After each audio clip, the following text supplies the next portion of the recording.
ഞാൻ സുബീഷാണ്. റുപ്പിമംഗ് എന്ന് പറഞ്ഞ യൂട്യൂബ് ചാനലിലൂടെയും ആസ്ക് റുപ്പിമംഗ് എന്ന് പറഞ്ഞ വാട്സ്ആപ്പ് സർവീസിലൂടെയും പേഴ്സണൽ ഫിനാൻസുമായി ബന്ധപ്പെട്ട കാര്യങ്ങൾ പറഞ്ഞു തരുന്നത് ഞാൻ. ഒരു രൂപ പോലും ടാക്സ് അടയ്ക്കാതെ 50 ലക്ഷം രൂപ വരെ ഫിക്സഡ് ഡെപ്പോസിറ്റിൽ ഇടാൻ സാധിക്കുമെന്ന് പറഞ്ഞാൽ നിങ്ങൾ വിശ്വസിക്കുകയോ? അത് സത്യമാണ്. അത് എങ്ങനെയാണ്, എന്തുകൊണ്ടാണ് എന്നുള്ളതാണ് ഈ വീഡിയോയിലൂടെ പറയുന്നത്.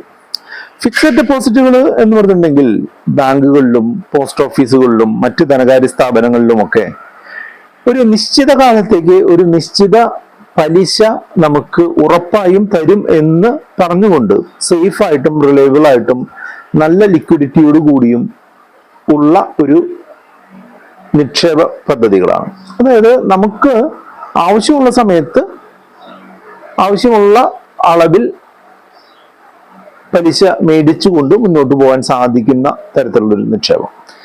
പക്ഷേ ഫിക്സഡ് ഡെപ്പോസിറ്റുകൾക്ക് ഒരു പ്രശ്നമുണ്ട്. ആ പ്രശ്നം ടാക്സുമായിട്ട് ബന്ധപ്പെട്ടുള്ളതാണ്. അതായത് നമ്മൾ ഫിക്സഡ് ഡെപ്പോസിറ്റ് ഇടുമ്പോൾ നമ്മൾക്ക് ലാഭമായിട്ട് കിട്ടുന്നത് അതിൽ നിന്നുള്ള പലിശയാണ്. ഒരു ഉദാഹരണമായിട്ട് പറയുകയാണെന്നുണ്ടെങ്കിൽ 1 ലക്ഷം രൂപ ഒരു 8% പലിശയ്ക്ക് നിങ്ങൾ നിക്ഷേപിച്ച് കഴിഞ്ഞിട്ടുണ്ടെന്നുണ്ടെങ്കിൽ 8,000 രൂപയോളം നിങ്ങൾക്ക് ഒരു വർഷം കഴിയുമ്പോൾ പലിശയായിട്ട് കിട്ടും. അല്ലെങ്കിൽ 1,80,000 സംതിങ് രൂപ നിങ്ങൾക്ക് കിട്ടും. ആ 1 ലക്ഷത്തിന് മേലിലുള്ള തുക പലിശയാണ്. ആ പലിശ നമ്മളുടെ ഒക്കെ ഇൻകത്തോടു കൂടി കൂട്ടുകയാണ് ചെയ്യുക. ഇൻകം എന്ന് പറഞ്ഞാൽ എന്താണ്? നമുക്ക് സാലറി കിട്ടുന്നുണ്ടെങ്കിൽ, അല്ലെങ്കിൽ പെൻഷൻ കിട്ടുന്നുണ്ടെങ്കിൽ, അല്ലാന്നുണ്ടെങ്കിൽ നമ്മൾക്ക് എന്തെങ്കിലും റിയൽ എസ്റ്റേറ്റ് വാടക കിട്ടുന്നുണ്ടെങ്കിൽ, അങ്ങ് ഡിവിഡൻഡ് കിട്ടുന്നുണ്ടെങ്കിൽ, ഈ കാര്യങ്ങളൊക്കെ കൂട്ടി വെച്ചിട്ടുള്ളത് പോലെ അതോടൊപ്പം കൂട്ടി പലിശയ്ക്കും ടാക്സ് കൊടുക്കുന്ന രീതിയിലാണ് ഫിക്സഡ് ഡെപ്പോസിറ്റിന്റെ കാര്യങ്ങൾ പോകുന്നത്. അതുകൊണ്ട് തന്നെ ധാരാളം ആളുകൾ ഈ കിട്ടുന്ന ഇൻട്രസ്റ്റോ കുറവ്, അതിൽ നിന്ന് ഒരു 10% അതിൽ കൂടുതലോ പലിശ പോകുന്നുണ്ട് എന്നുള്ളത് കൺസിഡർ ചെയ്യുന്നുണ്ട്. പല ആളുകളും ഫിക്സഡ് ഡെപ്പോസിറ്റിൽ നിന്ന് ഒഴിഞ്ഞു മാറി പോയിക്കൊണ്ടിരിക്കുകയാണ്. പക്ഷേ ഗവൺമെന്റ് ഈ അടുത്ത ബഡ്ജറ്റിൽ കൊണ്ടുവന്നിട്ടുള്ള ഒരു പ്രത്യേക ചേഞ്ച്, 50 ലക്ഷം രൂപ വരെ നിങ്ങൾ നിക്ഷേപിച്ചു കഴിഞ്ഞാൽ നിങ്ങൾക്ക് ടാക്സ് അടയ്ക്കാതെ രക്ഷപ്പെടാം എന്നുള്ളത് ആണ് ഈ വീഡിയോയിലൂടെ എക്സ്പ്ലെയിൻ ചെയ്യാനായിട്ട് പോകുന്നത്. ഈ കാര്യം നിങ്ങൾക്ക് ഇഷ്ടപ്പെട്ടു എന്നുണ്ടെങ്കിൽ ഈ വീഡിയോ ഒന്ന് ലൈക്ക് ചെയ്തുകൊണ്ട് മുന്നോട്ട് പോവാം. ഞാൻ മുൻപ് സൂചിപ്പിച്ച പോലെ നമുക്ക് ഫിക്സഡ് ഡെപ്പോസിറ്റുകളിൽ നിന്ന് കിട്ടുന്ന പലിശ മറ്റുള്ള ഇൻകത്തോടുകൂടി കൂട്ടുകയും അത് ഇപ്പോൾ അവൈലബിൾ ആയിട്ടുള്ള ടാക്സ് സ്ലാബുകളുമായിട്ട് കൺസിഡർ ചെയ്തുകൊണ്ട് നമ്മൾ അതിന് പലിശ അടയ്ക്കേണ്ടതായിട്ട് വരികയാണ് ചെയ്യുക. ഇന്ത്യയിൽ ഇപ്പോൾ അവൈലബിൾ ആയിട്ടുള്ള പുതിയ tax slab, new tax regime എന്നൊക്കെ പറഞ്ഞിട്ടുള്ള ഒരു സംവിധാനം നിങ്ങൾക്ക് 50 ലക്ഷം രൂപ വരെയും ഫിക്സഡ് ഡെപ്പോസിറ്റ് ഇൻവെസ്റ്റ്മെന്റ് ഉണ്ട് എന്നുണ്ടെങ്കിലും നിങ്ങൾക്ക് പലിശ 1 രൂപ പോലും ടാക്സ് കൊടുക്കേണ്ടി വരില്ല എന്നുള്ള ഒരു സിറ്റുവേഷനിൽ എത്തിച്ചിട്ടുണ്ട്.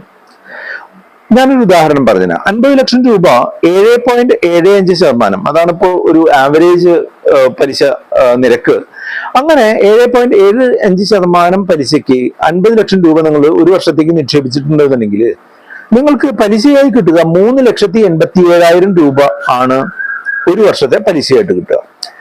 ഇന്ത്യയിൽ ഇൻകം ടാക്സിന്റെ പുതിയ റെജീം വന്നിട്ടുള്ള നിലയ്ക്ക് അതിൽ പറയുന്നത് 0 മുതൽ 4% വരെ നിങ്ങൾക്ക് വരുമാനം ഉള്ളൂ എന്നുണ്ടെങ്കിൽ നിങ്ങൾ 1 രൂപ പോലും ടാക്സ് അടയ്ക്കേണ്ടതില്ല എന്നുള്ളതാണ് ന്യൂ ടാക്സ് റെജീമിൽ പറയുന്നത്. നിങ്ങൾ ന്യൂ ടാക്സ് റെജീം വെച്ചാണ് ടാക്സ് റിട്ടേൺ ഫയൽ ചെയ്യാൻ ഉദ്ദേശിക്കുന്നത് എന്നുണ്ടെങ്കിൽ നിങ്ങൾക്ക് 50 ലക്ഷം രൂപ വരെ ഫിക്സഡ് ഡെപ്പോസിറ്റ് ഇടുമ്പോൾ കിട്ടുന്ന 3.87 ലക്ഷം രൂപയും 4 ലക്ഷം രൂപയിൽ താഴെ ആയതുകൊണ്ട് തന്നെ ഈ ഇൻട്രസ്റ്റ് പൂർണ്ണമായും ടാക്സ് ഫ്രീ ആകും എന്നുള്ളതാണ്.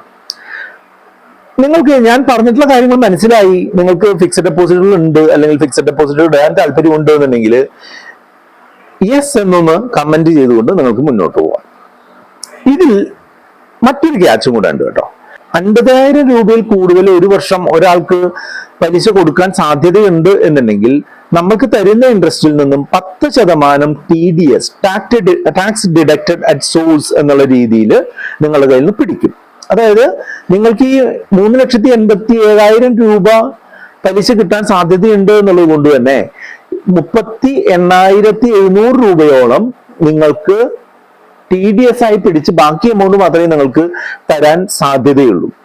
അത് ഇപ്പോഴത്തെ നിയമം അനുസരിച്ച് ബാങ്കുകളും ധനകാര്യ സ്ഥാപനങ്ങളും ചെയ്യേണ്ട കാര്യം തന്നെയാണ്.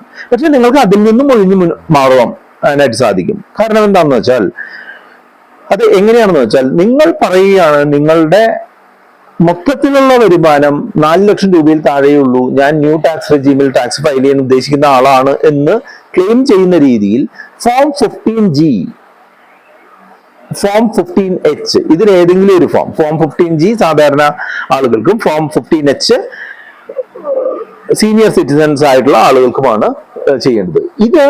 ഈ ഫോം നിങ്ങൾ ഫില്ല് ചെയ്ത് സൈൻ ചെയ്ത് ബാങ്കിൽ കൊടുത്തു കഴിഞ്ഞിട്ടുണ്ടെന്നുണ്ടെങ്കിൽ നിങ്ങൾക്ക് 50 ലക്ഷം രൂപ വരെ ഫിക്സഡ് ഡെപ്പോസിറ്റ് ഇട്ടാലും 1 രൂപ പോലും ടാക്സ് പിടിക്കാതെ 50 ലക്ഷം രൂപയ്ക്ക് 3,87,000 രൂപ ഒരു വർഷം നിങ്ങൾക്ക് പലിശയായിട്ട് ലഭിക്കും. ആ പലിശ കാണിച്ചുകൊണ്ട് നിങ്ങൾ ടാക്സ് ഫയൽ ചെയ്യുകയാണെന്നുണ്ടെങ്കിൽ 1 രൂപ പോലും നിങ്ങൾക്ക് ടാക്സ് ആയിട്ട് പിന്നീടും അല്ലെങ്കിൽ അപ്പോൾ വരെയും കൊടുക്കേണ്ടി വരില്ല എന്നുള്ളതാണ് നിങ്ങൾക്ക് പറഞ്ഞു തരാനുള്ളത്. പലർക്കും ഈ കാര്യം അറിയുന്നുണ്ട് എന്നുണ്ടെങ്കിലും നിങ്ങളുടെ ഒരു ഇൻഫർമേഷനിലേക്ക് ആയിട്ട് അറിയിക്കുകയാണ്. അതോടൊപ്പം തന്നെ FD ഇടാൻ താല്പര്യമുള്ള ആളുകൾക്ക് ഇതൊന്ന് ഫോർവേഡും ചെയ്ത് കൊടുക്കുക. നമ്മളെപ്പോഴും പറയാറുള്ള പോലെ നിങ്ങൾക്ക് ഒരു ഫിക്സഡ് ഡെപ്പോസിറ്റ് ഇടേണ്ട ആവശ്യം വരിക എപ്പോഴാണെന്ന് വെച്ചാൽ, ചെറിയ കാലത്തേക്കുള്ള ഒരു ആവശ്യത്തിനായിട്ട് പണമുണ്ട്, അത് നമുക്ക് ഉറപ്പായിട്ടും ഒരു ചെറിയതാണ് എന്നുണ്ടെങ്കിൽ ഒരു നേട്ടം കിട്ടണം, അത് സേഫ് ആയിട്ടിരിക്കണം, സെക്യൂർ ആയിട്ടിരിക്കണം, അത് റിലയബിൾ ആയിട്ടുള്ള ഒരു പ്ലാറ്റ്ഫോമിൽ അതുപോലെ നമ്മളുടെ പണം നിങ്ങൾക്ക് തിരികെ കിട്ടുന്നത് ഉറപ്പാക്കി കൊണ്ടുവേണം എന്നുണ്ടെങ്കിൽ നിങ്ങൾ ഫിക്സഡ് ഡെപ്പോസിറ്റുകൾ ചെയ്യുന്നതുകൊണ്ട് തെറ്റില്ല. പക്ഷെ വളരെയധികം എമൗണ്ട് ഫിക്സഡ് ഡെപ്പോസിറ്റിൽ ഇട്ട് കഴിഞ്ഞിട്ടുണ്ടെന്നുണ്ടെങ്കിൽ നമ്മളുടെ പണത്തിനെ ഇൻഫ്ലേഷൻ എന്ന് പറയുന്നില്ല, പണപ്പെരുപ്പത്തിനേക്കാൾ കുറഞ്ഞ രീതിയിൽ മാത്രമേ വളർത്തുന്നുള്ളൂ എന്നുള്ള പ്രശ്നം കൊണ്ട് തന്നെ അത് നമ്മളുടെ ഓവറോൾ വെൽത്ത് ബിൽഡിങ്ങിനെ അത് എഫക്ട് ചെയ്യുന്നുണ്ട്.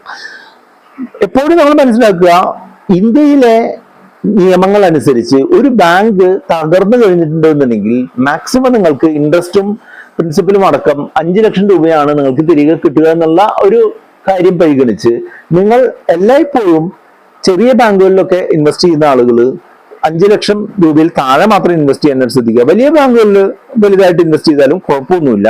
പക്ഷെ എപ്പോഴും നിങ്ങൾ ഈ ഒരു ചെറിയ റിസ്ക് ഉണ്ട് എന്നുള്ളത് നിങ്ങൾ മനസ്സിലാക്കിക്കൊണ്ട് മാത്രം ഇൻവെസ്റ്റ് ചെയ്യാം.